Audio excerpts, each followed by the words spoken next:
individual. The views expressed and the opinions given by the individual host and their guests do not necessarily express those of W Rock Radio and its sponsors. All shows are independently owned and broadcast for entertainment purposes only. Readers and listeners are advised that neither W Rock Radio nor its owners and agents shall be held liable for the content of programs. Website content and any audio produced and streamed by W Rock Radio is protected copyright and may not be recorded, rebroadcast, redistributed, or reused without express written permission from W Rock Radio. 2, 3, 4. Sometimes we need to slow it down, take a look around and breathe. 'Cause these times go by so very fast, moments never last. Just breathe, breathe in, breathe out. Quiet, be still, don't shout. Love is what it's all about. Breathe. Sometimes when you feel you've had enough, living is just too tough. Just breathe. 'Cause you'll regret when these days are past. Your friend just seen your last. Just breathe. Breathe in, breathe out. Quiet, be still, don't shout. Love is what it's all about. Just breathe.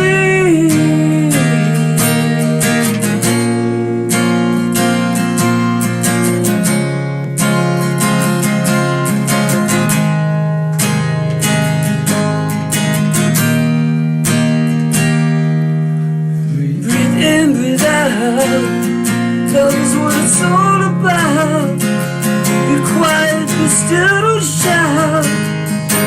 Just breathe. Just love. Just love. Just love.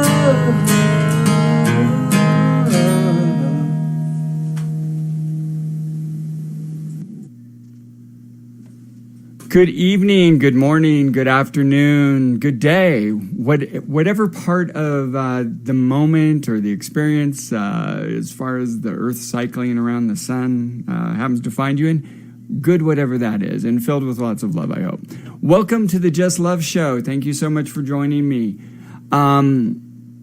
As we do every show, and as I've made clear for the last couple shows what I'm talking about, sit back, take a deep breath, feel your connection to everything. Feel the abundance that you are. Feel your oneness, because that is what you are. Not this fleshy thing you see in the mirror. That's just part of this experience you're having. Really breathe it in, and you'll get this true sense of this, the abundance that this journey places before us. This infinite journey that is infinitely abundance, filled with abundance. So sit back, take a deep breath. Breathe in gratefulness, humility, and of course, above all else, love.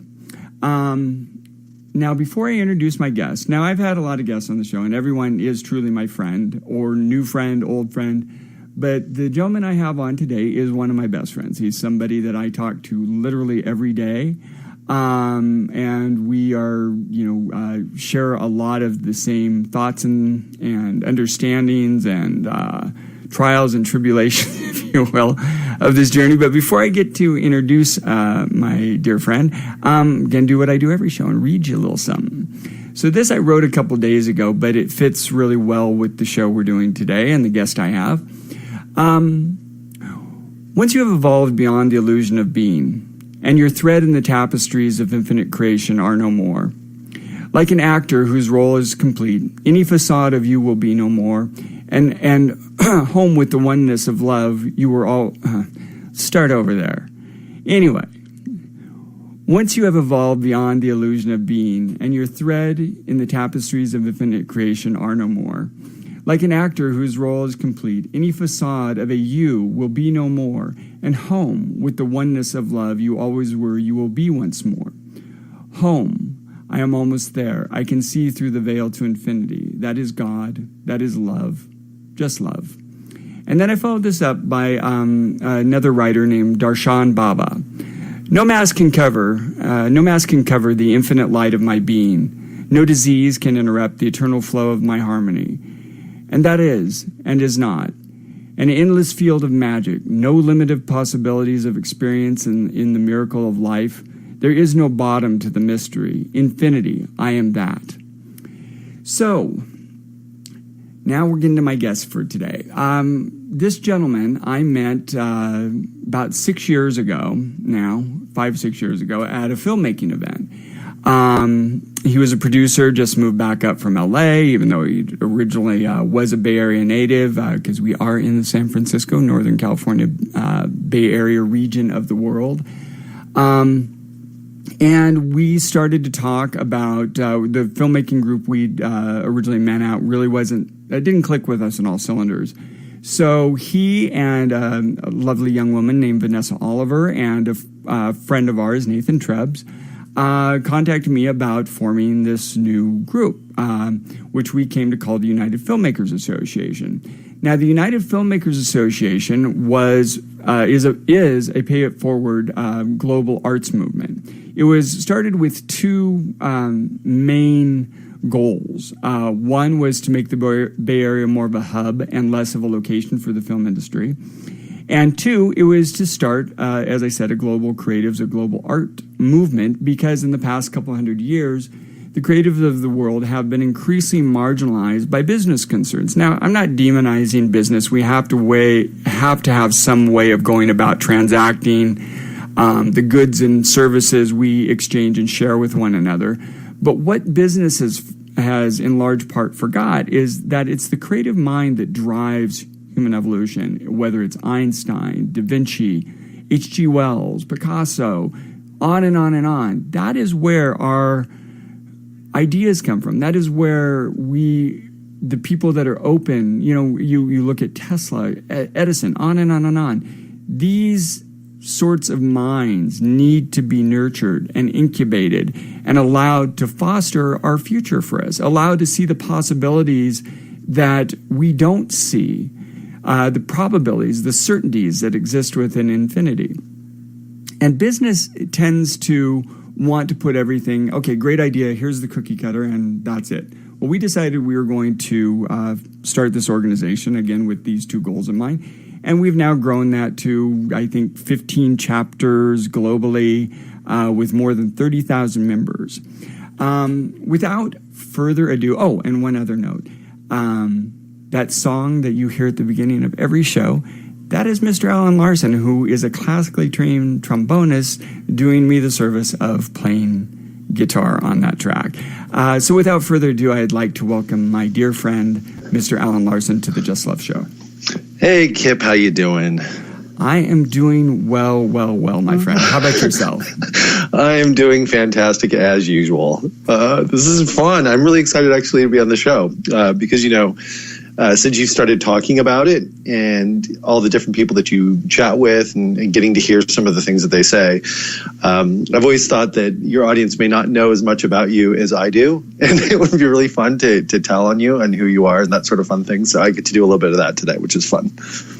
Yeah, that will be kind of fun. I don't think I've shared pretty openly, but there's probably a lot of things that I don't talk about just because that's not really my nature, and also it's not really about me. It's about the guests and them sharing their journeys with us and their understandings, what's happened along the way to them, and then giving people some practical takeaways that they can apply to their own life and really sharing as many different voices. But that would be kind of novel for people to understand where this all actually came from. That's true. Well, I don't know if we have enough time in the show for that. Or that I actually live this out almost every waking moment of my day, that's not just complete bullshit.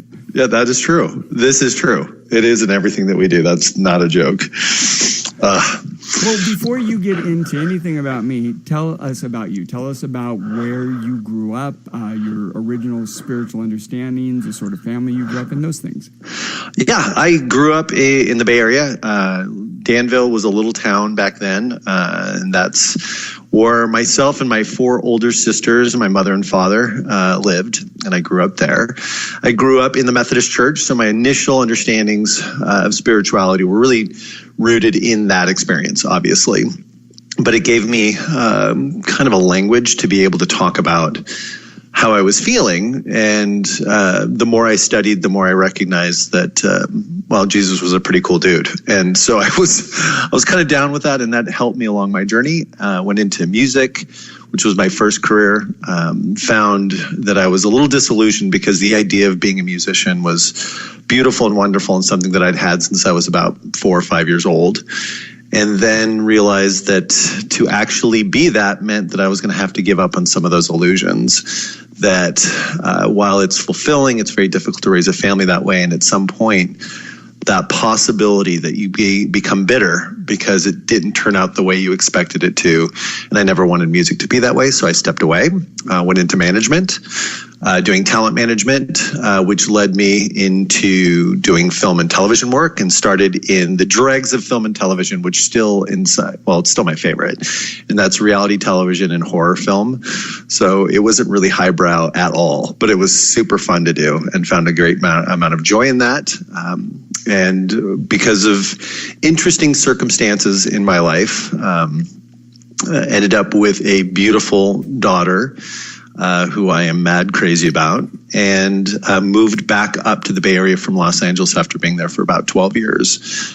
And that actually was right about that time, shortly after that time, when lost a business and things like that, that I met UKIP. And things started to take a very nice turn towards the interesting. I think that's a great thread for us, because when we talk, it is always interesting. But I want to back up a little bit, and I talk about a couple of things. One, let's stick to filmmaking for a second. Talk about the film that you produced and people loved, and when they're listening to stuff, they love to name drop. So please feel free. Tell us about Attic Expeditions. Okay, yes, I was an executive producer for Attic Expeditions. It was a little film that a group of producers was doing in Los Angeles. It was a first-time director, but it was a director that had been an editor for major films for a long time. Really sharp, named Jeremy Kasdan. And met these guys at a Hollywood party, as you would suspect, and chit-chatting, and found out that they had run out of money. They weren't going to be able to actually produce the film. And I started to look at it and read it. And it's kind of a cartoonish, graphic novel style film that had one of the best casts I've ever seen assembled. So they had Jeffrey Combs and Alice Cooper and Seth Green, which was right off of his success with The Vampire Slayer with Buffy. So he was all the rage at that time, and he was super fun, and I really liked him. And this great cast. Dr. Evil's son. Well, yeah, he is that man. So, it was just really fun. We got to do that. So we came to the rescue, found financing for them. But the trade-off for that was, since I had never done film before, coming from the music background, that the only way I was going to allow that to happen is if I got to be on set and I got to help the crew to make the film. And so I was building sets in advance of shots that were going to be coming up in just minutes. It was crazy. They couldn't figure out how to do double swivel doors with green screen, and I figured it out. And then Alice Cooper shows up on set, and I got to go and bring him around and introduce him to the crew. And he was a tremendous human being. Gosh, what a nice guy. And so we got to do all that. We ended up getting it all together, doing the post, getting it delivered. It did incredibly well overseas. And so my first venture into film got distribution, international distribution, and turned a profit, which was pretty shocking. But that kind of led to a lot of different opportunities. That was a good one. And then I got to help put together, there was a reality series called Scream Queens, which they're now doing a new Scream Queens. But that was all about... Have you seen that? Yeah, it's crazy that they're doing that. But the first one was all about getting... they were putting a bunch of actresses together, and they were auditioning against each other during this this reality series, and whoever won got to be in the next Saw movie. And all the terrible things they did to those poor girls were my doing, because I was also teaching acting at that time, after having just written an acting technique book based on music theory and practice study and that sort of thing, that ended up being pretty successful, working with an international acting academy. I used my book as a textbook, and they continue to do so. And what's the name of the book? It's called Acting in Commercials. So I wanted to be able to attack the acting idea, the idea of doing method acting, using short format scripts to get the idea and the intention behind it. And then I moved over into the scene study, and that was the second book that I put out. And then I want to back up just a little bit further. Now, you and I have talked about it really only in passing. It's something that you sort of, even during this conversation. So it's like I went and I studied music. I couldn't make money at it, so I decided to do something else. That had to be a little bit, because I know how committed you are to things. I know how much you love music. It was a little bit deeper than that, wasn't it? Oh, yeah. It was brutal. How... and I mean, you gave it up. You don't even have your trombone anymore. I mean, why did you make the decision just to walk away from it so entirely? And what was that process like for you to really divorce yourself from something you love so much? Okay. Well, my last audition, mind you, I went to the San Francisco Conservatory of Music. I was practicing trombone, up to 8 hours a day. It was an addiction. Like, I literally, once I'd start, I couldn't stop. It spoke to me, the sound of that instrument. It just made my heart soar. I would play piano in there as my break, so I would continue to do music, then go back. And my final audition, and I was playing with everybody. So I got to play substitute with the San Francisco Symphony. I played with Bob Hope and Vic Damone and Diane Carroll, Neetza Perlman and Yo-Yo Ma, all these great performers. But my last audition was the Utah Symphony Orchestra, which was a little surreal. I mean, flying in to Salt Lake City, which was weird because I was kind of a goth young dude with the long black hair and the black jackets and everything else, showing up in Salt Lake City. It was pretty cool. And I went and did the audition. I did super well, was making finals, that sort of fun stuff. But I was just really curious, like, what does this gig pay? And the guy turns to me and goes, it's $22,000 a year. And but they've got a school here in town that you can pick up, some teaching work there. And it all clicked for me in that very moment. I just remember looking at him, and the lights went out. So I was like, wait a minute. So I don't go on vacations, because if I do, I can't really play my trombone. It's not like it's a quiet instrument. So I don't go on vacations. I sacrifice a lot of things for this instrument, for my love for it. And you're telling me I'm going to have to work 2 jobs, move to a city I don't want to live in.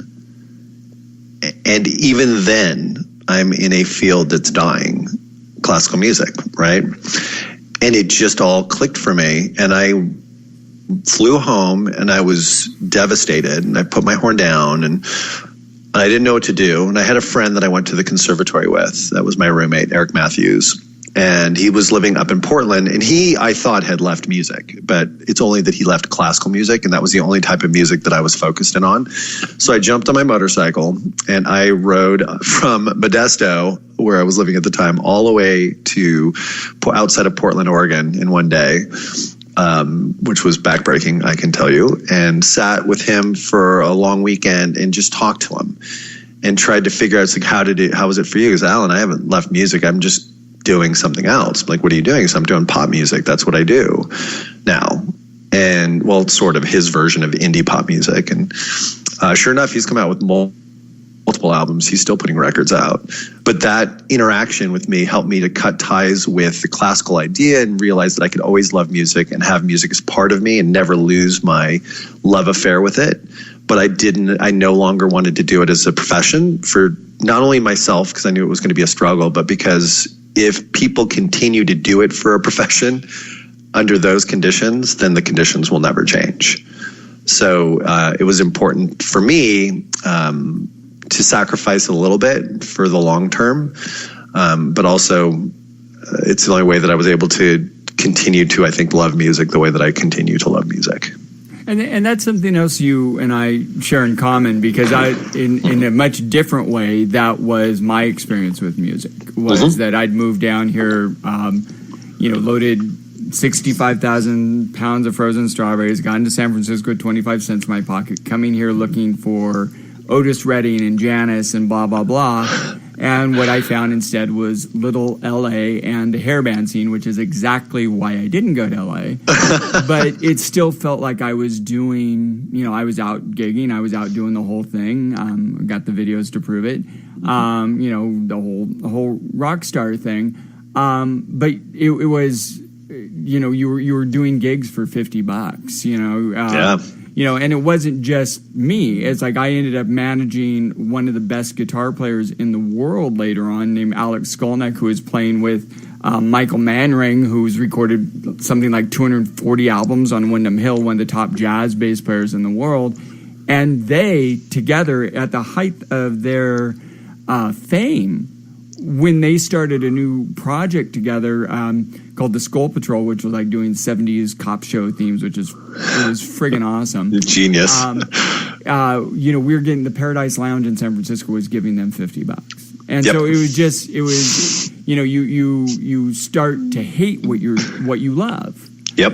And that for me was why I moved on to computer animation, film, blah, blah, blah. But never lost, like you did, I never lost the love of music. And the reason that I wanted us to go into this a little bit, it really wasn't something I thought about, but going through these transitions in our life, realizing that love is more important than profit is something I think was worth exploring a little bit.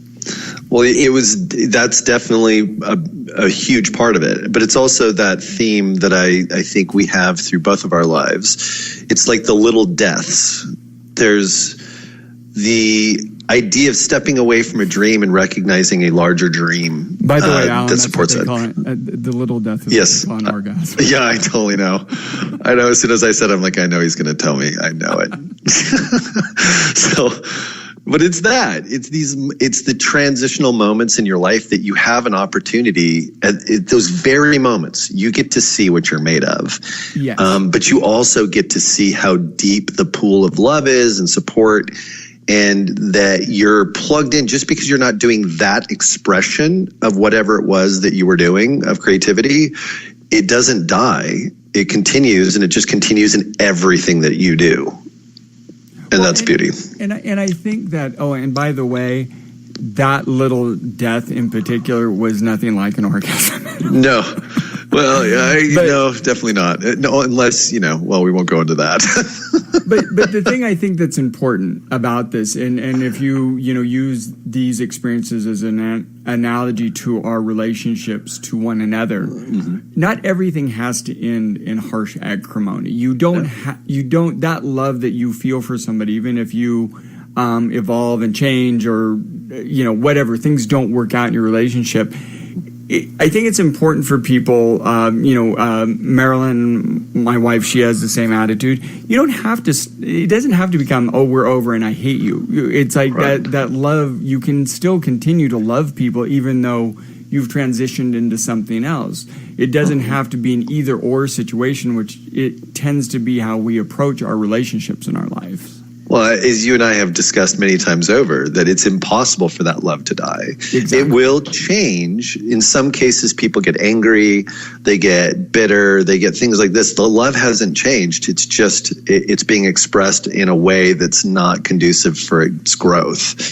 And so if you recognize that you're going to love a thing or a person or whatever for the rest of your life, and you just come to peace with that, then you can allow it to express itself in the beautiful way it's supposed to.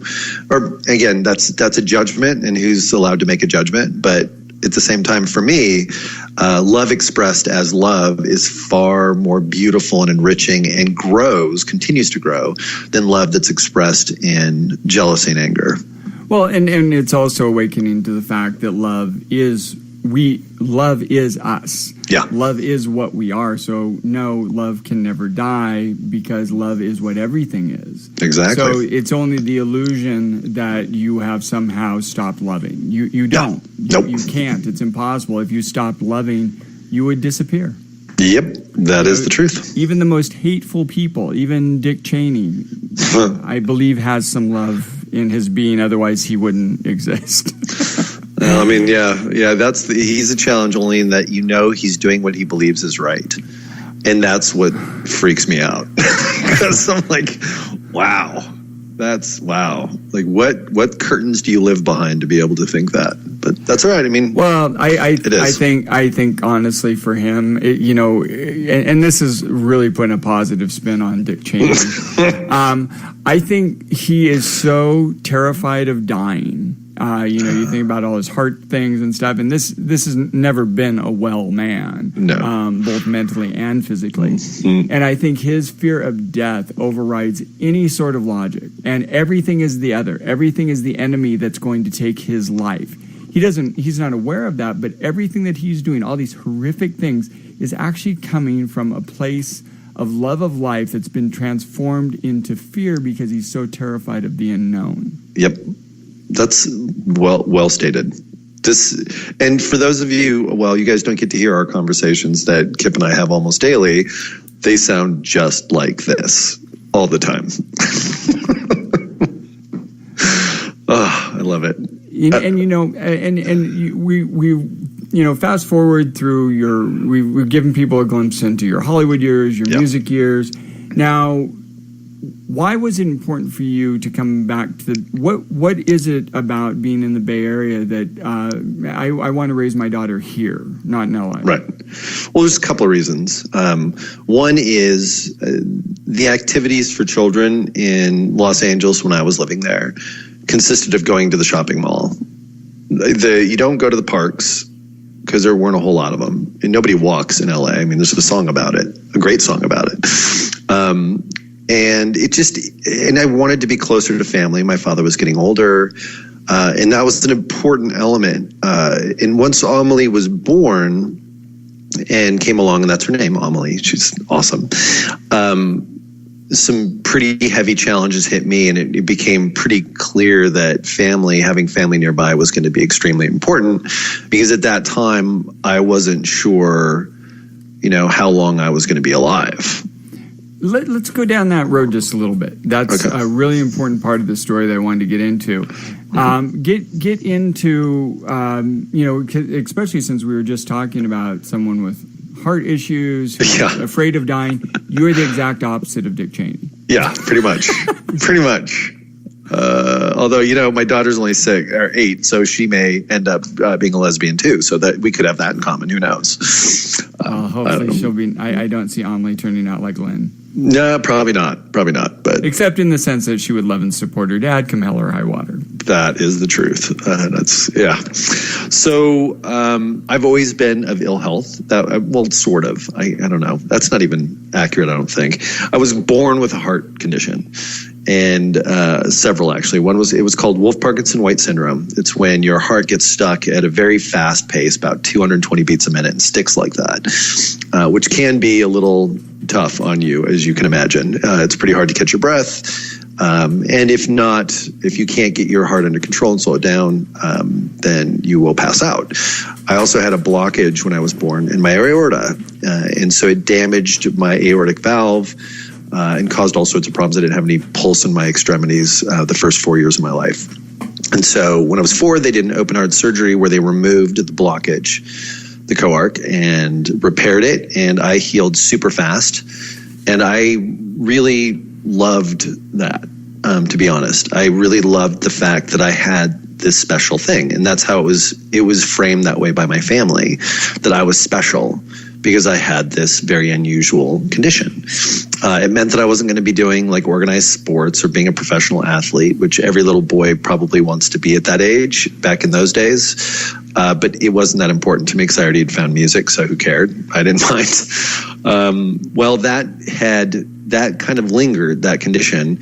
I was on medication that it basically makes you not hungry very much, and it does a lot of different things to you. And I just didn't like the idea of being tied to this medicine I had to take every day for my Wolff-Parkinson-White. So I went about learning how to control my heartbeat on my own. And so I started really getting in tone with my body to the point where I could feel every heartbeat, and I do to this day.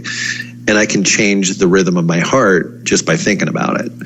And so once I found that I could control it without the medication, I went off, not with doctor's advice, but at 15 years old, I said, enough's enough. I stopped taking it. I controlled it. Went and saw the doctor after that, told him I wasn't taking it anymore, and I controlled it. And they allowed me to continue, which was awesome. And my parents were supportive. But that all had, some repercussions. Then at 26, they fixed the Wolff-Parkinson-White, so I didn't have to worry about that anymore. And so for a period of about 4 years, I didn't worry about my heart, which was cool. And then things started to get weird, and I started losing my breath going upstairs, and I was really healthy. I was like rollerblading everywhere and riding my mountain bike 20 miles a day, and it was super active. And went in to see the doctor to see what was up, and they're like, you're having your aortic valve is deteriorating, but it should be okay for a little while longer. We're just gonna keep an eye on it. Well, that was then in Los Angeles, and I just kind of ignored it. And I met who was going to be, who was Amelie's mother, Audra. Fell in love, was excited, got engaged a year after meeting her. And we go to introduce, my parents, say, hey, this is exciting. It's my dad and my stepmom, because he had remarried after my mother died at 30, when I was 30. And got a visitation by my real mom that night. And it was the only time I'd ever felt her presence, and it felt a little menacing. So I knew something was wrong.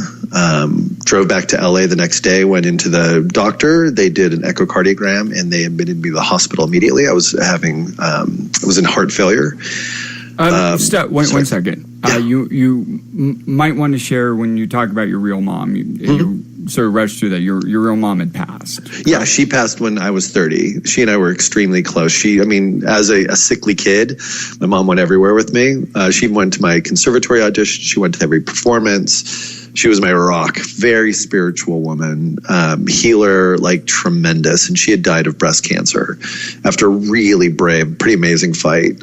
She stuck around, not because she needed to, but because she wanted to for us. And so it was really us letting her go when it was time to go. So yeah, she had been dead, about 10 years. I'd always felt her. She's always around, and it was always a really positive and wonderful experience. And she's still around. But that was the first one that was, oh gosh, there's something wrong with me. And they put me in the hospital, and it was a heavy surgery. They basically stopped my heart for 15 minutes, put me on ice. They didn't put me in a heart-lung machine. They actually so I was dead for 15 minutes on ice. And they fixed up my heart, got me going again. It was a long road back. It was very challenging. It was a difficult one. But slowly but surely, I ran and worked out and ran and worked out and ran and worked out. Ended up playing basketball, doing all sorts of different things because I felt healthy and my heart was working great. But it's a mechanical heart valve. Because they had severed some of the nerve endings, I have a pacemaker as well that keeps it beating properly. And that's something that I've lived with. But there is one thing you have to do. You're going to be on blood thinners for the rest of your life. And that was something I wasn't excited about, but I knew it was going to be absolutely necessary. So I take Coumadin and get blood tests. But then Amelie came along, and we were a month away from her being born. She was born on August 9th, and it was in July that I had gone in to see the doctor, and they were doing tests on me. And it's like, you're at that age, Alan, your dad had prostate cancer. You got to get the test. I'm like, great. They're going to stick their finger up my butt. This is going to be really uncomfortable. And the doctor's clearly was uncomfortable too. And he's just like, this is one of those miracles. He says, we can do a blood test. We can just do a blood test if you want. I'm like, yes, please. Don't put your finger in my butt. I will feel less of a man for some reason. And so I got the blood test, and it came back positive. And so I found out I had prostate cancer at 41 years old with a kid coming. And so that kind of changed things. But I'm like, okay, I'm strong. There's really nothing. I was afraid for maybe a minute. And then after that, the fear dissolved because fear just doesn't grab me the way I think it does some people. So then went into surgery after Amelie was born. It was about 6 months later. In January, went into surgery. And everything went great. They removed the prostate, went old school. It was good. And then because I was on blood thinners and they doubled up my blood thinners, I sprung a leak internally. And I started bleeding internally. My wife at the time rushed me to the hospital. I got in there. They couldn't figure out what was wrong with me. And then all of a sudden I lose consciousness and I wake up a couple days later in a room, and my legs were numb. I couldn't really feel them. It's compression nerve damage. And I started throwing up all over the place. We were trying to feed me, find out that my kidneys had shut down, that my body was in the process of dying. And so, I mean, I have a 6-month-old daughter. The idea of dying was actually funny because that was not going to happen. And my dad was freaked out. He's there, my whole family. So I've got such a great supportive family. And I just turned to my dad and said, Dad, it's not happening. I'm not going anywhere. Don't worry. And sure enough, they put me on dialysis, cleaned up my blood. My kidneys kick-started, and I started the process of recovery after being in the hospital for about 6 weeks. And I had to learn how to walk all over again with a walker. I could take maybe 50 steps before I was exhausted. And I was shuffling because I couldn't lift my toes. It's drop foot on both legs. But you know me, and that's not an obstacle that I'm going to be okay with. So I just keep going. And I would walk and do laps in this place where we lived. And this 80-year-old woman, Mary, would do laps around me. You're doing great, Alan. And I've got right? It was awesome. And I've got a tube coming out of me that's collecting all the urine because, my bladder had detached from the urethra, torn away and floated up into my abdomen. It was pretty painful. And so I had this bag with me. Free floating bladder. Awesome. Yeah, it was pretty rad. And they thought the best thing is just to let it float down. And so as the blood gets absorbed, which, by the way, old blood in your system getting absorbed does not make you feel very good. But I fought my way back and got to a point where I could walk with a cane, and then I could walk with nothing, and then I could run, and now I can walk and run, and not many people can tell that there's still nerve damage in my left leg. All the feeling came back in my right leg. And so I am back to really good health, shockingly. I mean, there's side effects from that whole effect. I had, 4 or 5 surgeries to try to repair the damage that was done by specialists in San Francisco, the best of the best. And, there are side effects that I have to live with for the rest of my life, which is something that I've accepted. It was not easy at first, but at the end of the day, if you have faith that everything that happens, they say, the silver lining in the cloud, but for me, it's that there's great learning opportunity in everything, and that everything that is given to you is not only something you can handle, because you're not going to be given anything you can't handle, in my opinion, but it's going to take you to a new place. And it was instrumental in my growth, in meeting you, having our conversations, which helped my spiritual growth to a point where today I feel like a complete, whole, absolute love human being, better than I ever was before. How long before we met at that MMTB event had it been since the surgery? Oh, years. Since your NDE. Yeah, since the bad one. It had been years. At that point, you could see I was still pretty gaunt. Yeah, it hadn't been that long because Amelie wasn't that old yet. She was like 2, wasn't she about 2? Well, she's 7 now, so it 8 now. Been like she's 8 one now. and a half. Oh, 8. Okay, so she was 2. Yeah. Okay. Yeah, so she was 2. So it'd been a couple of years. Okay. But I was still I still had a road to go, and I had more procedures to do. The reason I wanted to share is because you would have had.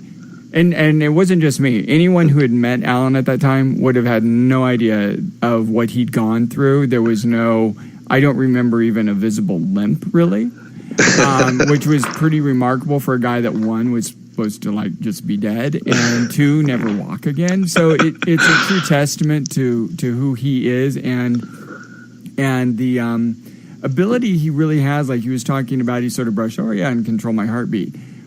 I think that sort of connection with between his spirit and his body is what truly makes Alan really remarkable. It's also, and I think probably one of the reasons that you were kind of comfortable, if that's a good way to frame it, with the new near death that you had is because you'd been dealing with near death pretty much your entire life. So the idea of that unknown and embracing that was okay. You were okay with that. You weren't ready yet by any means, but you were okay with, hey, I'm not afraid of this. And that automatically gave you a certain power over it. Oh, yeah. And this is something else that you and I share in common. A long time before I met you, I all of a sudden I couldn't swallow. I mean, like I couldn't take vitamins or anything. They wouldn't go down my throat. Everything I was eating was like I was choking. So I went to see an ear, eye, nose, and throat guy. Well, they're like, you've got allergies or something. I'm like, this doesn't make sense. So they had me do a barium swallow, which is basically ingesting gallons of liquefied chalk and radioactive liquefied chalk.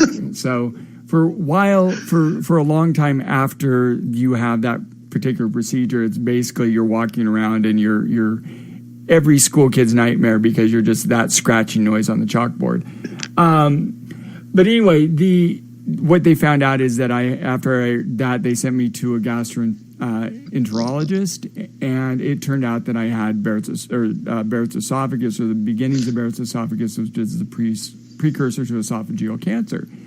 And I look back and I sort of am amazed to this day that I didn't have any fear. I really wasn't. And I think for me it was coming from a place of, and the audience knows my backstory as far as Infinity and everything. I think I was just exhausted. I was just exhausted of how I was having this experience. Yeah. But it took me a few more years for all of the pieces come together to be having the conversations we are now. But I do remember not feeling any real fear of that. And I ended up having laparoscopic surgery where they wrapped my stomach and had a hiatal, because I had a hiatal hernia, which was causing the GERD to be so severe. In truth, what was really going on was I was drinking like a fish. I mean, and when I say drinking like a fish, folks, I was drinking more than a quart of vodka every day, and did for well over 20 years until 7 years ago.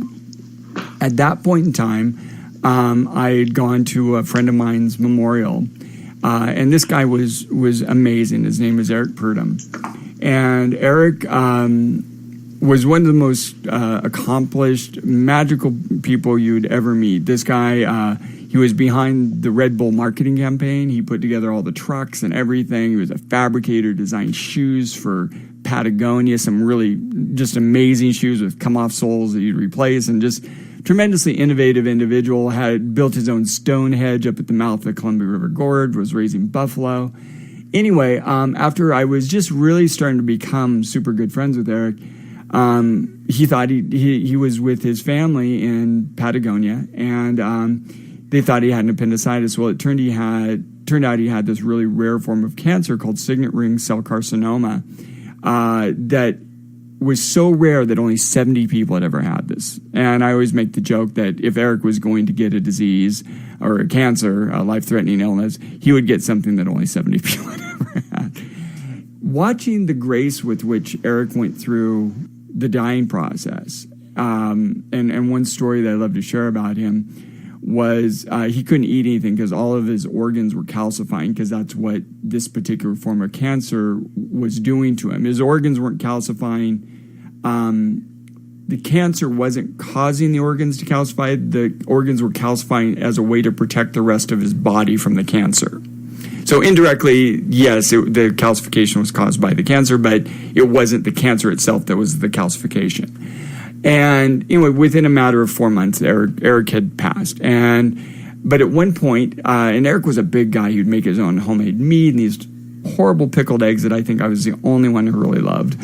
And his parents and his family was with him every step of the way, and they made this big batch of cookies, and he grabbed a cookie, he threw it in his mouth after they came out of the oven. His family said, no, don't eat it, we're going to have to take you to the hospital. So he chews and he chews and he chews, and then he spits that cookie out and he goes, that was the best cookie I ever had. And anyway, fast forward to his memorial. This guy they set up a blog for him. 50,000 people went to this guy's blog from all over the world. This wasn't a famous person in the sense that we think about it. but he had connected and touched that many people in his life. We went to his memorial. There was 400 people there, and I'd intentionally not drank before I went to the memorial, out of respect for him and his family. But my drinking was to a point at that where I really needed it. Like, it wasn't like I need to get drunk. It was like I couldn't function because you'd get the shakes so bad and things, and I didn't want people to see me like that. So I was just trying to get through this, what turned into be a marathon, truly entertaining, but it was a marathon memorial. There were over 400 people there. So at the end of the memorial, I went to stand up, my legs wouldn't work. And to this day, I swear up and down, Eric sat on my shoulders and said, Kip, you have important things to do. This has got to stop. Because I was already go to the after memorial party, had the vodka out in the car. I just needed to get through the memorial. Well, long story short, I ended up going to the hospital. I had lost 50% of my liver function. I was literally urinating basically what looked like orange juice. And they made me go into rehab that night. Not rehab, but detox. I only stayed there. They automatically tried to pump me full of pills. And I said, you know what? If I want to stay messed up, I'll keep drinking. I don't want your pills.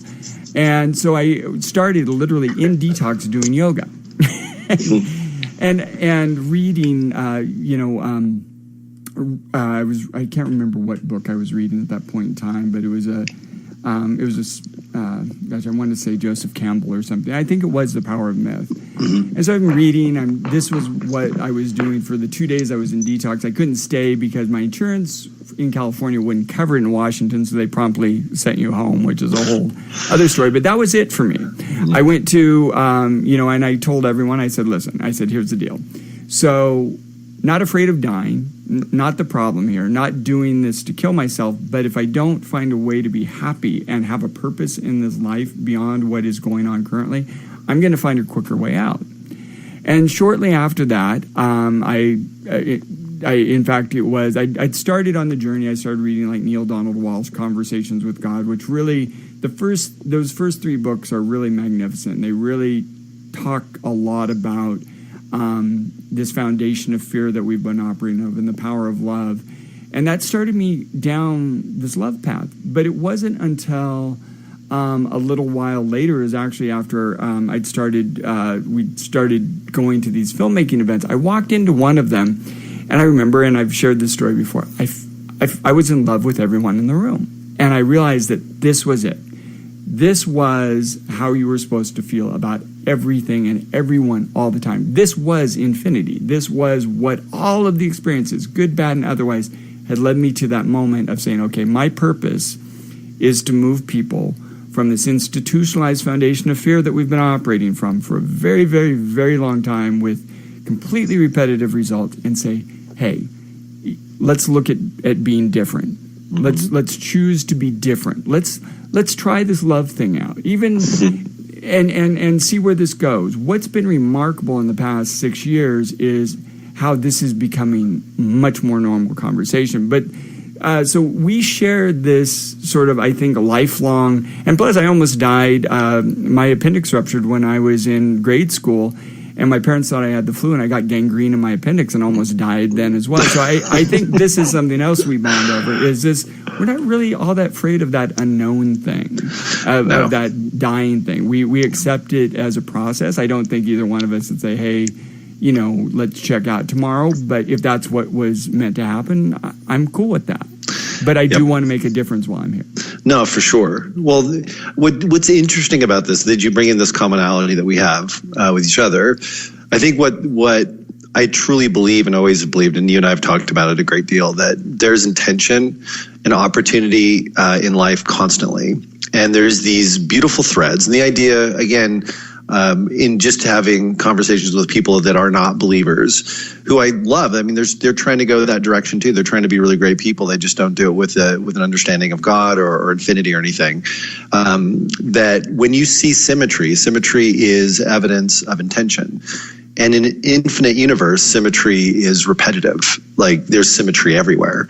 But it's so apparent in us, in the way we met, and just the fact that, when I first met you, I thought you were kind of out there, and because you are, I think you sang something instead of doing a monologue or something. I can't even remember. And I was like, this gets out. It It was Black Dog by Led Zeppelin. Yeah, totally. And I'm just like, this guy has like zero fear. Like, this is rad. But I just thought you were such a weirdo, and I loved it because those are the people I like. Those are my peeps. But when we started kind of exploring who we were and getting to know each other better and better. And when we say getting to know each other, for 3 years I worked in San Jose, live in Pleasanton, and I would drive to work every morning, and Kip and I would talk every morning. So for 3 years, basically every morning for an hour we would talk. And we found out that, I was a door guy in college at 1015 Folsom in San Francisco, not realizing what a cool job that was because I was a nerd. And you were over the DNA Lounge, right? Yep. And I had seen him. And I thought, I immediately didn't like him when I saw him. It's because you were bigger than me. You were bigger than me. We both had long hair. He was blonde. I was brunette. I was trying to be the coolest thing ever, but you were like bigger and muscular, and I was all skinny. And I'm like, that guy's a poser. I don't like him. And I made this judgment. And there's these patterns throughout our life, these parallels all the way through that led to us then meeting and this friendship blossoming, and which has allowed me to grow enormously.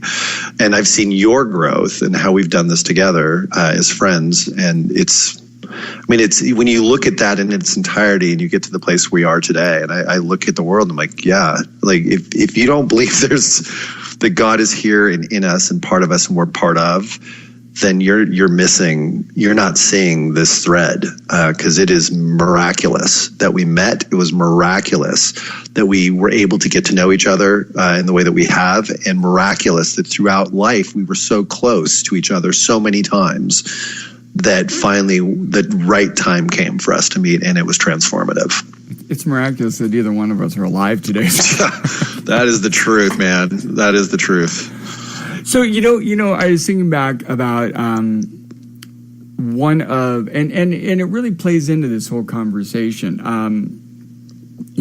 One of my favorite conversations / debates that we had for a while was our debate about competition versus collaboration. Yep. With me saying competition is not how things work. Yep. It's not. And that was one of my favorite where I can go, yep, that was a good debate. I got out of it. Well, I was embedded. I'm in business. I was doing the business thing, and bringing my brand of spirituality, I guess, to the way that I manage, do all this. But I recognized, and I've always come from the idea as a young man, especially in the 80s, that things like greed and anger and all these things are naturally within us. This is what I believed. And I believed that if that is the case, if this is what it is, then we have to find a way to be able to utilize what we are to find a greater good, to do something good with this. So maybe we change what people are greedy for or whatever. And so when we had that conversation and you're like, it's collaboration, not competition. I'm like, but competition, that's in us. It's definitely in me. I feel it all the time. I get competitive. Like, but if I feel like I want to do this better than anybody else, that's going to drive innovation. That's going to drive a forward process, getting us closer to where we're supposed to be. And your whole thing is like, just you didn't budge, and you just kept on this. Like, think about this, Alan. Like, collaboration, you can do this all you want, but what we will come up with together in love is going to be that's that quantum leap in thought process to that next level. And you were like, you can't argue with that because we'd already witnessed it in our relationship. Well, and the thing is, I think we confuse sometimes seeking perfection, right, individual perfection, with needing to be better than someone else. Yes. And it doesn't have to be that way. In fact, if anything, as we become more perfected, we are perfectly imperfect, but as we become more fully realized in the love that we are, or we help others. That's the collaborative process. It doesn't mean, hey, I'm up here, look how great a lover I am. Fuck you.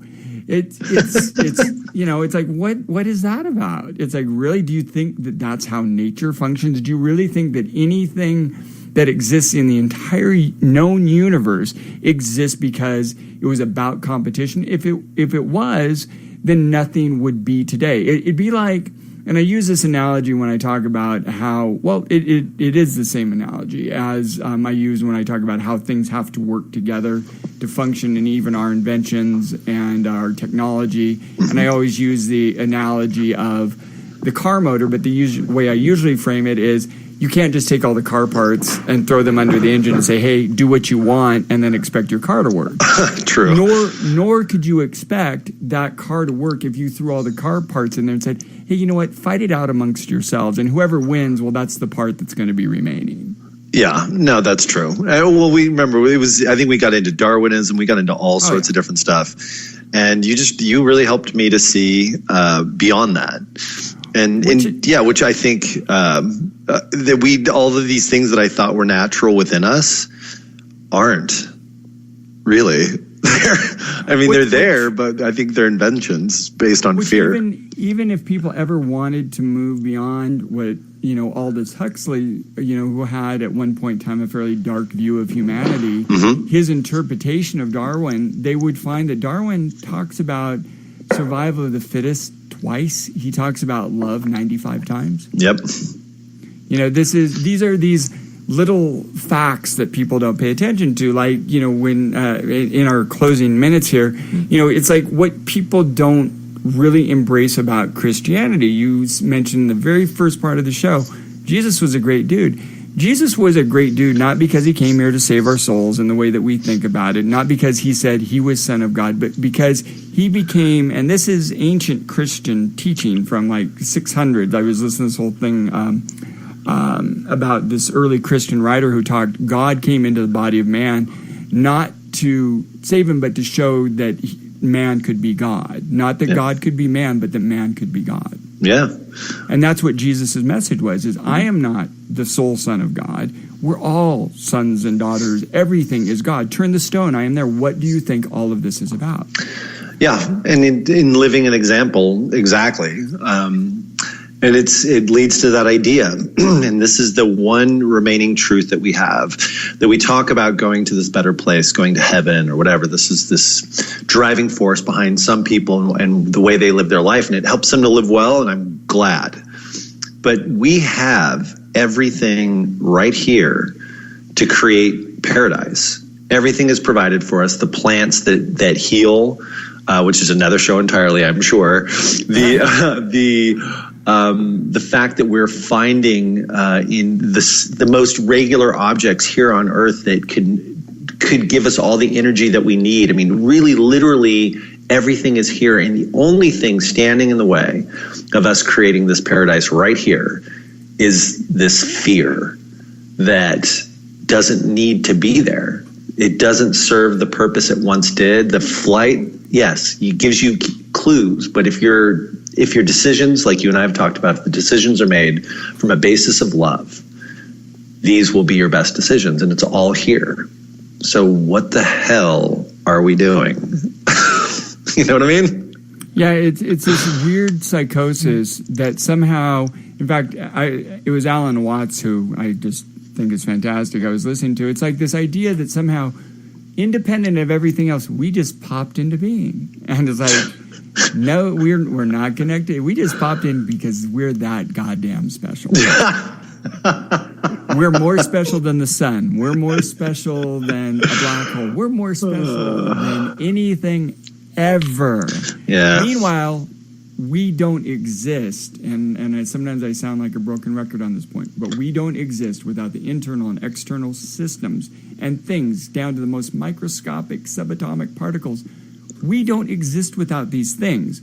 So love everything, to your largest imagination to the smallest thing you can imagine, as you would love your mother, brother, sister, father. Otherwise, you don't truly love and embrace life at all. See, that's what I'm talking about. And in the last few seconds here, please give us something to plug. Oh, well, the United Filmmakers Association, something we're both really aware of and love. This is a great organization that helps people connect with other filmmakers, allows them to kind of up their production value in what they do, tell people about what they're doing. Check it out. We exist only on Facebook, social media, and with the relationships that we've made outside, which we continue to work with a lot of these folks. It's born out of love and out of creativity, and we invite you all to come and check it out. And that's the United Filmmakers Association group, because we also have a like page, but it's the group on Facebook. And I'd like to thank Mr. Alan Larson for joining me on the Just Love show tonight. And I'd like to thank WLOR.net, W Rock, for giving me a home to espouse my thinking and wisdoms with you all. So have a wonderful, wonderful, wonderful, again, whatever time it is, wherever you're at, with the sun rising and setting, and enjoy your life and love.